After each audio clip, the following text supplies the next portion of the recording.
باشا المغاربه سمعتوا القنبوله، خص كلشي يسمعها، خص المغاربه كلهم يسمعوها، حيت فيها كيفاش كيتقسموا المناصب، فيها كيفاش كتقسم الحلوى. نجيو الثاني ونوضعوا الشروط وكله يقرب لوزاره الماليه. والله لا شافها، والله لا شافها. ونذكركم 2019 مع السيد الرئيس عزة خنوش وانا وزير في الحكومه ديال وزير الشباب والرياضه، العثماني قال لهم اما انا اما طالبي، وخرج طالبي وقال العثماني رئيس الحكومه التجمع يدير التحالف. الا كانت عنده رئاسه الحكومه ما غنشوفش هذيك الوزاره عندها مولاتة اللي هي اللاليه وغنجمعوا نطويو. هادشي باش كيرهب عباد الله، هادشي باش يرغب عباد الله، هادشي اللي كيعطي الوعود للغد.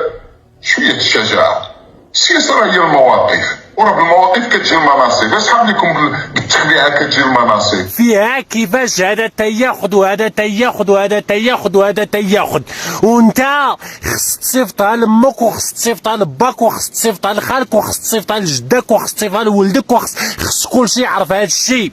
واش سمعتوا بودنيكم بانه والله لا خدا وزاره الماليه، والله لا خداها، نجيو الثانيين ولا الاولين ونديروا التحالفات ديالنا والوزاره ديال لنا ديا هكا؟ يعني ما كاين لا كفاءة لا مصلحة المواطن، لا دوك المقاعد اللي كيجيبوا هاد الأحزاب تيشكلوا بها كتلة وتيديروا بها ضغوطات. واش سمعتوا كيفاش كيرهب الناس وكيفاش كيوعدهم؟ دابا الإشكال من هاد الشيء هو أن الأحرار يا إما مخترقين يا اما فيهم شي وحدين نيت اللي تيخونوهم واللي خرجوها في التسريب الصوتي هذا، واللي من خلاله عرفنا هذا الشيء اللي هو خطير وخطير جدا. يا اما هما صيفطوا هذا الميساج نيت باش انه يتسمع وباش ان المعني بالامر واش لقجع غالبا، لان وزاره الماليه راه لقجع اللي هو هادشي كله معروف وهادشي كله واضح. وحنا مغاربه واخا ما تعطيوناش السميات راه حنا ماشي مكلخين، وراه المغاربه متبعين، وراه المغاربه كلهم عارفين شنو واقع. مازال خاصنا تصدي، مازال خاصنا فقط شويه ديال الشجاعه باش نوقفوا قدام هاد المسرحيات. واش شفتوا كيفاش الاصوات ديالكم والمقاعد والناس اللي كطلعوا كيفاش كتكون التوازنات؟ واش شفتوا شنو هي قال لهم العثماني؟ والله لا خديتي الوزاره يا انا يا طالبي. واش دابا كتسمعوا بان هاد الناس فاش كيطلعوا حتى للحكومه فاش كيشوفوا يشكلوا واحد الائتلاف حكومي ما كيشوفوش فينا هو مثلا الكفء هنا واللي يقدر على هذا المجال وهذا صافي صراع، وصافي عطيني نعطيك، وصافي نكون ما يكونش هذا الا كان هذاك الله يعاونكم، وصافي ومشى الائتلاف وخصهم يعاودوا من الاول فقط لاشخاص ربما مشاكل شخصيه، ربما مواقف بيناتهم، ماشي داك الشيء حزب وتكتل مع تكتل وتوازنات سمعوا بعدا واش المواطن كيتذكر، شوفوا بعدا واش مصلحه المواطن ولا شنو مخرج لهم. لا، يا نكون يا ما يكونش. انا فاش نكون قوي وعندي الاصوات ديالي وكذا ونضرب صافي. وحنا دابا راه عواد لواحد العافيه كتشعل باش ان وحدين يسخنوا. واش فهمتوها المغاربه؟ يا ارجوكم، انا عارفكم بانكم كلكم فاهمين هذا الشيء وكلكم عندكم اسئله واراء وكلكم ما عجبكمش الحال، ولكن راه ما كنديروا والو، راه ما كنديروا والو. راه بحال هذا الشيء راه لقطات تاريخيه اللي خصها تمرر بيناتنا، خص نيت يدخلنا للدماغ بان هذا الشيء راه ماشي هو هذاك، ونفهموا بان هاد الناس ما باغينش المصلحه ديالنا كمواطنين. قال لك شبعتو غيديني للحبس، ايوا بزاف عليه وبركه ما تكبروا البعره لشي وحدين، واصلا شرف ليا ويا ربي يديرها انني نمشي للحبس على قبل تساؤلات ورأي، وهذا الشيء اللي دارو هو والبام لا يعقل وما غنقبلوش في الاقليم ديالنا. لا هو كان وزير، لا برلماني، لا عنده نفوذ، لا عنده علاقات، لا اجي واش عنده الحق ولا ما عندوش الحق؟ اجي واش قدم شي حاجه لهذا الاقليم ولا ما قدموش؟ اجي واش من حقنا حنا اننا نتعجبوا في هذه المسرحيات ولا ما من حقناش؟ اجي واش من حقنا نتكلموا واننا نتصدوا للفساد ولا ما من حقناش؟ هذا هو النقاش. لذلك اي واحد كيصيفط لي ميساجات تخويفيه ولا تعليقات ديال ولا وبركه من الخوف صاحبي، وبركه سالينا، وبغينا نزيدو لقدام صاحبي، وبغينا الاقليم ديالنا يتبدل، وبغينا نشوفو شي حويجات ايجابيه، وما يمكنش وحنا غاديين ل 2030 وربما اكثر حكومه غتكون فيها ميزانيات ومحتاجين لانه في هذه اللحظه داكشي اللي كيتمص من المؤسسات نمصوه.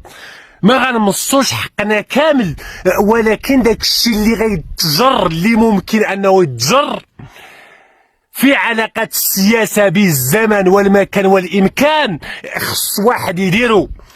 وباش تكون البدايات بحال هكا، وباش الاقليم ديالنا يترون بحال هكا ونشوفوا بحال هاد الامور هادي، لن نقبل عباد الله، وسنعلق وسنتساءل وسنستفسر وسنتعجب وغنمشيو بكل بؤسنا وبكل استغرابنا، لانه كاين امال، لانه كاين انتظارات، لانه كتقول ايوا ربما لانه جلالة الملك دعا للتشبيب، لانه بزاف ديال الحويجات. اذا فاش انت كتشوف هاد الانطلاقه بانه 2030 جايه والتنميه كلها غدا المدن اللي غتصرف المونديال، وما تشوفش بانه في هادو اللي نايضين دابا ما كتشوفش بانه فيهم ناس اللي قادرين يتقاتلوا باش يجيبوا ولو شويه؟ ايوا خليونا الله يرحم لكم الوالدين، الله يجعلهم كاع يكونوا سبوعه، الله يجعلهم كاع يكونوا ما عرفت شكون هما كاع، والله يجعلنا كاع حنا يحطونا في ديك البنيقه حياتنا كامله. ولكن شرفا ما تسرق، ما تشفر، ما تتعدى، ما تبيع مخدرات، ما ديرش شي حاجه اللي ماشي هي هذيك. اما راي او انتقاد او تساؤلات او كدا وانتظارات من حقنا واللي بغى يتصور راسو هو فرعون يتصورها، باش نكونوا واضحين. وهذا هو الخطاب اللي خاصنا، لانه نحن من نسير بسرعه السلحفات، وخصنا ناس اللي على الاقل يوازنوا بين سرعتنا وسرعه الاقطاب المحظوظه. شي حاجه من غير هذا الشيء لن نقبلها. اما باش حنا نبقاو نتفرجوا في الفساد وفي الانتقالات، وواحد البارح حتى يقول لي هضره من داخل الحزب، واليوم يجي يقول لي هضره اخرى من داخل الحزب، لا يعقل وامور اخرى وبزاف د الحويجات وكلكم عارفين. واخا يكون بنادم واخا يكون بنادم ديناصور، اسمحوا لنا. اللي عنده هذا الخطاب التخويفي، اللي ما قدرش انه يضحي، اللي ما قدرش انه يتكلم ويعبر على الراي ديالو، وعلى الاقل وحنا راه عارفين شنو كاين، وعارفين الصعوبات، وعارفين لاش ممكن نتعرضوا، ولكن لن نقبل شي حوايج، لن نقبلها. للاسف مغنيه تهضر على مسائل اخرى كتشجع الناس على الفساد وكتشجع الناس على الخروج من مؤسسه الزواج، وهذا من الشعارات المهمه للحزب المغربي الحر. حنا مبادئ الحزب المغربي الحر ما كنتلونوش فيها. مؤسسه الزواج والاسره عندنا شيء مقدس، انه لا نقبل ان يجي شي واحد من المدينه ويبدا يلعب بهذا الركيزه اللي كنعتبروها اليوم. وبدا يخرج على هذا الاطار ويجيب غناء حقا كان قديم، حقا هذاك الغناء كان غير في الحانات ممكن، ولكن اليوم ما يمكنش نجيبوا غناء الهابط ونجيو نعطيوه نوسط الساكنه في تطوان وباش نشيعوا واحد الثقافه، نشيعوا ثقافه في وسط الشباب بان الزواج ماشي شي حاجه اللهم نزهو، يعني اللهم ان الانسان يمشي للفساد ويمشي لهذا، وحنا مجتمع مخاطب ما كيبغيوش يتقال هذه الهضره، لا غتقال. ثانيا علاش بقى فينا الحل هنا في تطوان؟ اولا لان هذه العباره الناس تطوان لا تقبلها، ثانيا لان التوقيت ديالها غير مناسب، هذا ماشي الوقت الزهور ولا النشاط. حنا في واحد الحزه كيقولوا حنا النساء ديالنا كيسقسيو على وليداتهم فين مشاو، علاش ما شفناش الفنانه تبارك الله بحال السياسه بحال اخر شكون هو المنشط البرامج المشهور السي صامد غيلان كيهضر على هاد الضحايا، هادو ما بقاوش فيه الامهات اللي كيبكيو ما بقاوش، بقات فيها الفنانه حيت خرجت على السياق جابت الغناء الحانات والبيران تجي تغناه في هذا غير مقبول وما يمكنش يقبلوا به، ولن يرهبنا اي واحد واخا يبقى ديك انستغرام يعاودوا ديك الجمله يعاودوها هي اللي غتكون، لان حنا مع الهويه واحترام هويه المدن وثقافاتها وخصوصياتها، هذا ذو التنوع. حنا ملي كنهبطوا اقاليم سوس كنحترموا تقاليد الاقاليم سوس، ملي كنمشيو للريف كنحترموا تقاليد الريف ولهجتهم ولغتهم الرسميه، ملي كنهبطوا من شي مدينه كنحترموا. والناس كيقولوا واحد المثل عندنا في تطوان، ملي تمشي مدينه مشي على دينا، وبالتالي احترم الناس. حنا الناس عندنا الجنائز في المدينه، عندنا الناس كيفتشوا على ولادهم وانت كتغني لي بحال اللي ما كاين حتى اشكال، بحال اللي ما كاين حتى شي حاجه، لا هذا مشكل. ثانيا كتغني بشي امور ماشي، هذه نقطه خصنا نجاوبوها، وما يمكن حتى واحد يرهب الحزب المغربي الحر ولا يخليه يتراجع على المبادئ ديالو اللي اهمها هو مبدا حمايه الاسره وحمايه مؤسسات الزواج ضد واحد الهجمه، لان ما نعتقدوش ان هذا الشيء هذا غير هنا، الشيء هذا كيدخل في واحد مخطط كبير، فيه الفن، فيه الغناء، فيه السياسه، فيه مدونات الاسره، فيه محاصره الرجل، فيه محاصره المراه، فيه انعدام العمل، انعدام الثقافه، انعدام التكوين، انعدام هذا، باش كنضغطوا على الاسره انها تفكك. واليوم المغرب كيعيش اكبر يعني حمله ديال الطلاق والتفكك الاسري في التاريخ ديالو، ويمكننا نشوفوا هذا الشيء هذا في محاكم الاسره اللي انا كنعيش فيها، راه كاينه واحد الكارثه حقيقيه تهدد الاسر، وهذا الشيء هو اللي كيخرج لنا هذا النوع ديال الفن اللي ما فيه شي تهديد الذوق العام، هذا النوع ديال الاراء، هذا النوع ديال العنف اللفظي هو اللي كيخرج لنا هذا النوع ديال العاهات المجتمعيه، اللي كيخرج لنا الجريمه، واللي كيخرج لنا الادمان، واللي كيخرج لنا التفكك الاسري. هذا الشيء هذا اللي خصنا نناقشوه. لا كيقول لك لا الحزب ما خصوش يعمل الوصايه على الفن، لا، الفن الذي يدعو الى العنف فن مرفوض، الفن الذي لا يهدد الذوق العام مرفوض، الفن الذي يدعو الى الفساد كذا مرفوض. وبالتالي فاعل السياسي من الدور ديالو انه ينبه، خصوصا اذا كان في واحد المجتمع وفي واحد البيئه اللي كترفض هذا النوع ديال الثقافه، كنرفضوها. حنا عندنا يمكن الفن بهذا النوع ديال الفن اللي كيكون في الحانات وهذا بوحده، ولكن الفن اللي في الفضاء العام، وحنا كسياسيين من حقنا، حنا ما كنهضروش على الحياه الخاصه ديال الاشخاص، اللي يمشي للدار ديالو يغني اللي بغا، في الاجواء الخاصه يعملوا اللي بغا، ولكن في الفضاء العام من حقنا كسياسيين ان نناقشوا شنو كيتقال في ديك الفضاء اللي حنا كاملين فيه. هذا هو المساله اللي دابا كيعملوا واحد باش ما تهضرش على داك الشيء، لا غنهضر. وماذا فتحنا الباب للفن؟ حنا كنطرحوا السؤال، علاش هاد تطوان ما فيهاش الفنانه ديالها؟ والاستاذ ها هو رئيس لجنه الفن عندنا والثقافه في الحزب، عندنا الفنانين ديالنا تبارك الله من القامات الفنيه الكبرى، علاش ما كنستدعيوهمش من هذه المهرجانات الثقافيه؟ فين هما الفنانه المدينه؟ فين هما؟ علاش ما كنشوفوهمش؟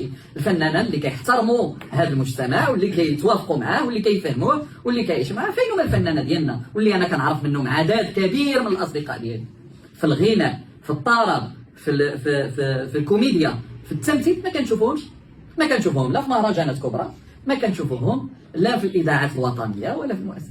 وهذا واحد الباب مادام فتحنا خصنا نهضروا على الاقصاء بالفن المحلي في المحيط العام. علاش حنا مقصيين؟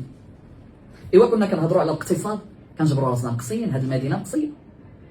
الاقتصاد دابا كلشي في طنجه، واليوم تطوان تعاني من واحد الظلم مجالي. وهضرنا في الاقتصاد قال لك هذا ماشي مزيان، هضرنا في الفن قال لك ما تهضرش.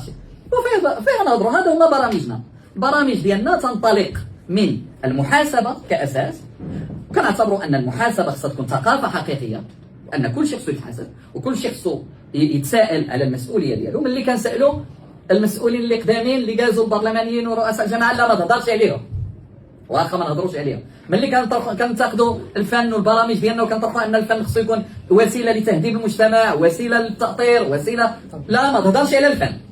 كنهضروا على الاقتصاد كنقولوا تطوان ما اقتصاد، لا ما تهضرش على الاقتصاد، لا كلشي مزيان. وعلاش باش نهضروا هاي؟ شنو قلت يا استاذ؟ شنو الدور ديالنا ايضا؟ شنو الدور الفاعل السياسي؟ اذا ما انتقدش، اذا ما عبرش على الراي المجتمع ديالو، اذا ما هضرش، اذا ما دافعش، شنو نكونوا بحال اخرين؟ الا بغيتونا نكونوا بحال اخرين نسكتوا، نلبسوا احسن الالبسه ونتصوروا ونمشيو ونبقاو مزيانين مع كلشي. حنا بغينا نكونوا مختلفين، حنا بغينا نكونوا بحالنا بحال الديمقراطيات الاوروبيه. حنا المغرب ما ناقص حتى حاجه وممكن نكونوا احسن.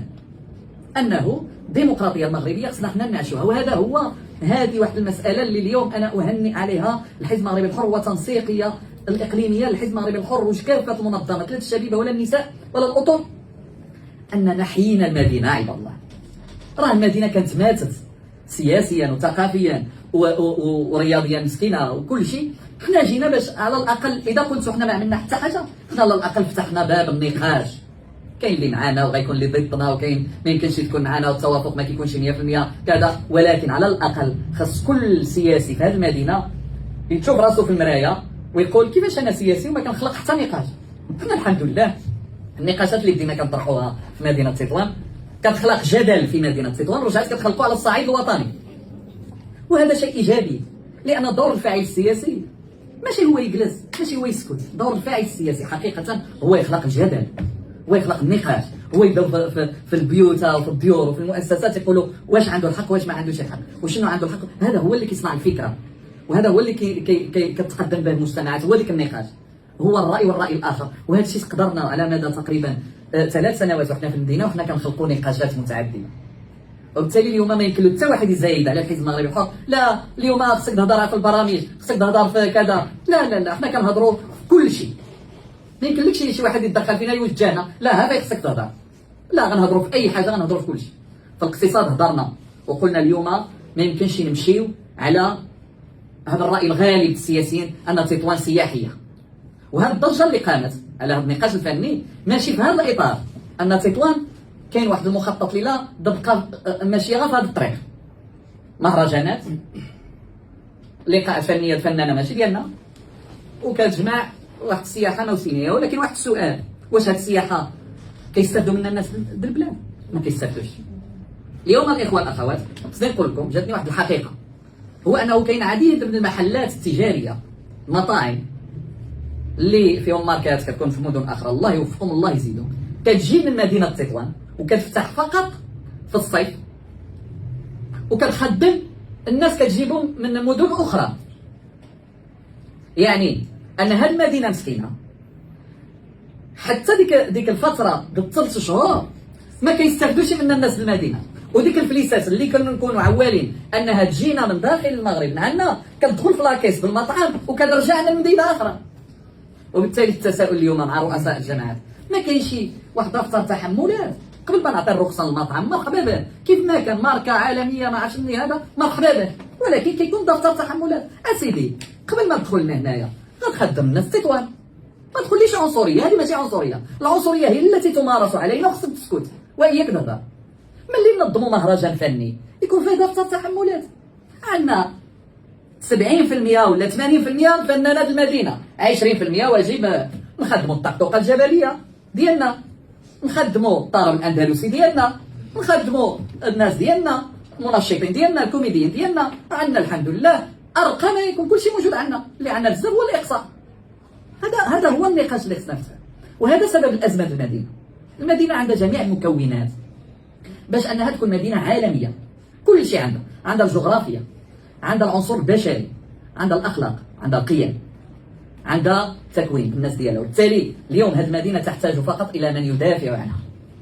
الاقتصاد ديالها كنقولوا طنجه مع احترامنا مغربنا، ولكن ما يمكنش تطوان تفكر على حساب طنجه، هذا الشأن خصنا نقولوها. نقولوا اذا ديك المعمل يمشي طنجه يجي لتطوان، منطقه صناعيه اذا هذيك تباعات وفيها مشاكل خصنا 2 و 3 المناطق صناعيه.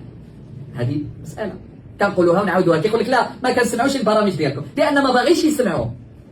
لا انتم ما كتهضروش البرامج، وحنا من النهار اللي بدينا وحنا كندافعوا قال لا لا انت كتهضر على الاخر. لا حنا كنهضروا على الاخر لان الاخر تسبب في الفساد هذه المدينه انه قتله. وفي الاخر ملي باعوا كل شيء، باعوا المنطقه وباعوا كل شيء وباعوا المعامل وباعوا كل شيء، قال لك وتطوان خليو للسياح. اخوان برنامج الحزب المغربي الحر كينطلق من هذه المبادئ الحقيقيه، وما برنامج غير مبني على الكذب واننا نوعد الناس بوعود ما نقدروش عليها، مبني على امور واقعيه.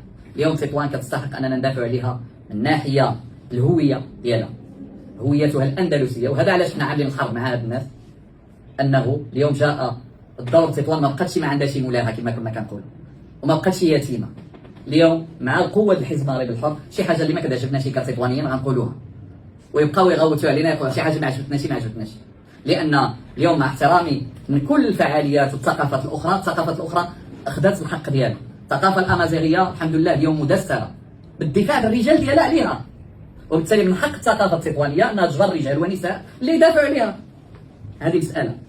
المساله الثانيه ان اقتصاد المدينه خصنا نقولوها بالبند العريض، ما يبقاش يبني فقط على السياحه، انه يكون اقتصاد متنوع كما كان في الصناعه وفي السياحه وفي التجاره ايضا. راه مدينه تطوان مدينه تجاريه بامتياز، واليوم خص فعلا واحد الجلسه مع تجار المدينه الكبار باش نقولوا لهم شنو بغيتوا، كيفاش كتشوفوا المستقبل التجاري للمدينه. لان اليوم اللي كنشاهدوا فيه هو انه تجار المدينه هم ضحايا التجار الكبار ومحتكري التجاره في المدن الكبرى بحال الدار البيضاء وطنجه. بالتالي اليوم خص واحد العنايه بتجار المدينه. خصنا نفتحوا هذا الملف وتكون عند التاجر المدينه القدره باش انه يتاجر وتكون عنده اثمنه تنافسيه، لان ديك التجاره هي اللي غتجيب لنا الناس كما كانت تطوان دائما. ثانيا بديل باب 6 خصنا، هذا حنا اللي كنا سباقين طرحناه وحذرنا من ان المدينه مخنوقه. وهذا الشيء قلنا قبل ما يوقع الكارثه التسلسل، قلنا بان المدينه ما يمكنلاش تزيد، وبالتالي خص بدائل حقيقيه. وخص صراحه تطوان خصها مشروع ملكي كبير، مشروع تهيئه كبير يناقش هذه المشاكل كلها. وكنظن على انه المؤسسه الملكيه قادره على انها تنقذ هذه المدينه هذه، كما ساهمت في العديد من المشاريع الاخرى، لا في الناظور اليوم مع المشروع ديال الميناء الكبير، ولا في العديد من المدن، في اكادير كذلك تطوان، وطنجه كذلك تطوان اليوم تستحق ان هذا عمل واحد الاقلاع في جميع المجالات، الاقتصادي والصناعي والتجاري والرياضي. وهذه المناسبه باش نهنئ المغرب التطواني بالانتخاب المكتب الجديد اللي كنتمناو للجميع انه يتوفق. ولكن بغينا تطوان ترجع الرياضه ديالها كامله في جميع المجالات، في الكره وفي الشطرنج وفي الالعاب القوى وفي السباحه. وهذا الشيء هذا خصو فعلا واحد العمل، وفي الملتقيات، وحقا في الملتقيات والتظاهرات الكبيره حتى هي بركه عاود دائما من الدار البيضاء طنجه كذا، حتى تطوان خصها حقا الملتقيات. ومن هنا كنعاودوا نجدوا كنا الاولين اللي هضرنا على الملعب الكبير ديال المدينه. فين مشاو اللي كيتحمل المسؤوليه ديالو؟ سي الخطابي غنقول لي ما تهضرش في الناس، كيتحمل المسؤوليه ديالو سي الطالب العالمي. وشكون عملنا هذا الكايس؟ واش غنعمل؟ اسمح لنا، ولكن هذا هو الواقع. في العالم القروي الاخوان كنا السباقين. دابا هذا الشيء هذا قلناه وكتبناه وهضرنا عليه سنوات، كيقول لك لا وما انت ما سمعناش البرنامج. هذا ماشي حمقوا. في العالم القروي حنا الاولين اللي عملنا جوله وقلنا كافه من الظلم في العالم القروي، ومشينا عند الناس قلنا لهم اليوم خصنا العالم القروي يعمل التنميه. شنو اكتشفنا على ان الدعم الفلاحي باش بغيتي هذا العالم القروي يتحرك كيوصلنا المغرب كامل الا تطوان. الفلاح هذه المدينه ما كيوصلوش الدعم الفلاحي، لا في الاسمده ولا في المواشي ولا في الدعم ديال تربيه الدواجن ولا حتى حاجه. حنا مسكينين ما كاينش الدعم، شي شريه. وهذا ماشي موضوع طرحناه وقلنا خصنا ندافعوا عليه. كيفاش غنقولوا حنا لا بغينا نعشوا الفلاحه ولكن ما تهضرش على موضوع الدعم، لان فاش يتخربيق كيجيبوا الدعم كيبدلوا له شكايه وكيعاودوا يبيعوه. كيفاش غنهضروا؟ هذا هو البرنامج ديالنا، هو اننا نوقفوا هذه السيبه في المدينه. هذا هو برنامج واضح ما فيهش. هضرنا على ان العالم القروي ما فيهش السكن، الرخص بالسكن، عاودي ما يمكنش الناس كنضيقوا بالناس. راه هذا الشيء كندفعوا بهم الى الهجره للمدينه ولا الهجره خارج الوطن. خصنا ندافعوا على برنامج السكن، هضرنا عليه. برامج السكن تكون مساطر مسهله للناس باش انهم يجبروا فين يسكنوا. هضرنا على حنا اول حزب هضرنا على حق القريه في الجمال، في الجماليه. هذا الشيء هذا ما هضر عليه حتى واحد. شحال عندها ديك القريه مسكينه كتمشي لها كتجبرها كتحس بالاكتئاب. علاش؟ حتى هذه القريه عندها حق في الجماليه. وحنا كنا السباقين قلنا بانه خصهم يتهيئوا مراكز القرى وعندهم الحق اذا كاينه الخاصه في وسط تطوان خصنا العالم القروي بنيدر والعالم القروي تحت ريال وبغاغز حتى هما يكون عندهم مراكز في وسط القريه، تكون عندهم الحق انهم يشوفوا الخاصه ويشوفوا الجمال ويشوفوا الضوء ويشوفوا هذه الاساسيات، هذو من حقوق الانسان. حنا كنمشيو كنجبروها الغابره الطرق محفرين، هادشي ما يمكنش. وهادشي يهضر عليه جلاله الملك بان المغرب كيمشي بسرعتين. اليوم خصنا المغرب بسرعه واحده. اذا عطينا للمدينه شي حاجه عملنا للتهيئه نعملو حتى في وسط القريه، لان وسط القريه غيرجع مركز لتنميه القريه. اللي عنده شي مشروع غيجيبو، اللي غيفتح شي قهوه يفتحها، اللي غيعمل مشروع سياحي عنده. وبالتالي من واجبنا على اننا ندافعوا على هذا الملف، انهم عندهم الحق الناس، بالاضافه الى حقهم في الطبيب. يقول لك ما هضرتيش على الحق في التطبيب، هضرتي على الحق في الطبيب والحق في المدرسه، هذو من حقوق الانسان الاساسيه. هضرنا على احنا الوحيدين اللي قلنا بانه اذا فعلا كاين قوانين كتسمح بزراعه الكيف في المغرب كامل، علاش استثنيتوا تطوان؟ العالم القروي الى عملتوا قوانين زراعه الكيف من اجل هذيك الطبيه والخدمات الطبيه ولا العلاج الطبي، عطيونا حتى حنايا، لان اصبحت هذه الزراعه الكيف واحد الصوت في يد رؤساء الجماعات، اما غتمشي معايا اما غديك للحبس. وبالتالي اليوم خصو يكون قانون واحد جميع المملكه، ما يمكنش شي واحد جهه مسموح فيها واحد جهه ما مسموحش. هادشي كامل ناقشناه وهضرنا عليه وعندنا فيه برامج عمليه، ولكن حنا كنقولوا للمغاربه باش ما نتلفوهمش بالكذوب والوعود الكاذبه، راه الباب الواحد بهادشي كامل هو المحاسبه. ما كيطيقوش يسمعوا المحاسبه، وحنا غنبقاو نقولوا المحاسبه، غنبقاو نقولوها ونعاودوها. في هذا كنهي هذه الكلمه باش نقول اولا حنا عبرنا على اننا قوه حقيقيه. اليوم الحزب المغربي الحر كيخطو الخطوات ديالو بثبات نحو انتصار حقيقي، ونجمعوا هذا الشيء ونقولوا ان الانتصار الحقيقي للحزب المغربي الحر هو كسب قلوب الناس، ونكسبوا الموده الناس والثقه الناس. اما الصناديق فهذه امور عابره في الزمن. اليوم الناس تنتظر من الحزب موقف، كتنتظر منه كلمه حق في واحد اللحظه اللي كلشي ساكت، كتنتظر منه الصدق، كتنتظر منه انه يضحي من اجل قضيه. وهذا علاش حنا كنربيو المناضلات والمناضلين انهم ما يتزعزعوش لا بضجه الفيسبوك، ان يكون عندك الامور واضحه، المبادئ باينه، اللي صحيح واللي ماشي صحيح. اليوم اللي كنلاحظوا هو ان الانسان على حق كيخرج كيبدا يدهشروا واحد. شكون اللي كيدهشروا؟ المفلسين كيدهشروا تيقولوا يمكن هادو مفلسين على حق، بينما الكلمه الحق. لذلك فالانتصار الحقيقي اللي انتصروا الحزب المغربي الحر اليوم عبر ربع المملكه هو احترام الناس، هو المحبه الناس، وان شاء الله غيكمل ذلك بانتصار حقيقي في الانتخابات القادمه. والانتصار الاكبر والجهاد الاكبر هو من بعد انتصار في المقاعد، هو اننا نبقاو على نفس المبادئ، نبقاو على نفس النهج. والسلام عليكم ورحمه الله تعالى.